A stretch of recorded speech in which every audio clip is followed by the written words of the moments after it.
The start of the 80s era was where Disneyland celebrated its 25th anniversary on March 6, 1980.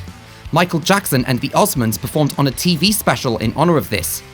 The first home video titles were also released, and Tokyo Disneyland began development and construction. The Epcot Center in Disney World opened in 1982.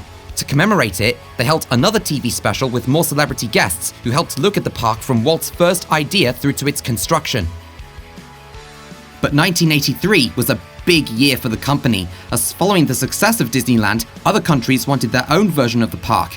With this came the opening of Tokyo Disneyland. A lot of different countries had been asking Disney for their own parks due to the American success, and Japan was the first to be chosen. Some changes had to be made due to the different climates. For example, the World Bazaar was built in the Tokyo Park but does not feature in the American Disneyland. Part of the park is Fantasyland, with a new version being built in May of 1983. The aim of Fantasyland was to make every guest feel at home with pleasant memories of the classic Disney animated tales. The Disney Channel also began broadcasting in 1983 and quickly became one of the fastest growing paid TV services. 1984 was where Donald Duck had his 50th birthday, which was celebrated in a TV special hosted by Dick Van Dyke. Touchstone released Splash as their first film, directed by Ron Howard and starring Tom Hanks. Michael Eisner and Frank Wells became chairman and president of Walt Disney Productions afterwards, making a bold attempt at bringing in wealth for the company. They even played a key role in the planning and development of Disney as we know it today. On September 14, 1985, Golden Girls debuted to high praise, winning many awards over its 7-year runtime.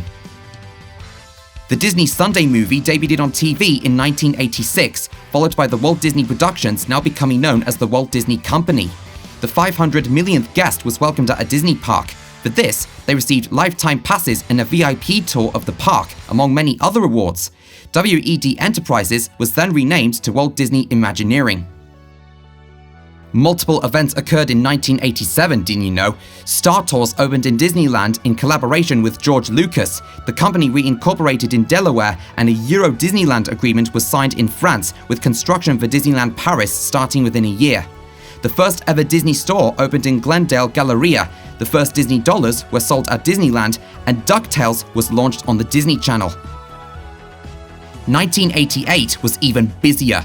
The Rather Corp was acquired, which included the Disneyland Hotel. The first filming at Disney MGM Studios theme park was done, and Childcraft was also acquired. Who Framed Roger Rabbit premiered at the Radio City Music Hall before hitting general release. The Grand Floridian and Caribbean Beach Resorts opened at Disney World. The first Disney Soviet Film Festival opened, and the TV station KHJ was acquired.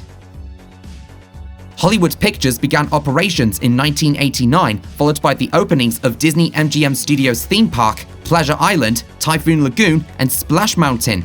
Disneyland had its 300 millionth guest, and KHJ-TV changed its call letters to KCAL-TV. Join us again in Part 5, where we'll transfer over to the 90s, featuring the opening of Euro Disney and the company's venture onto Broadway, as well as the arrival of more timeless classics.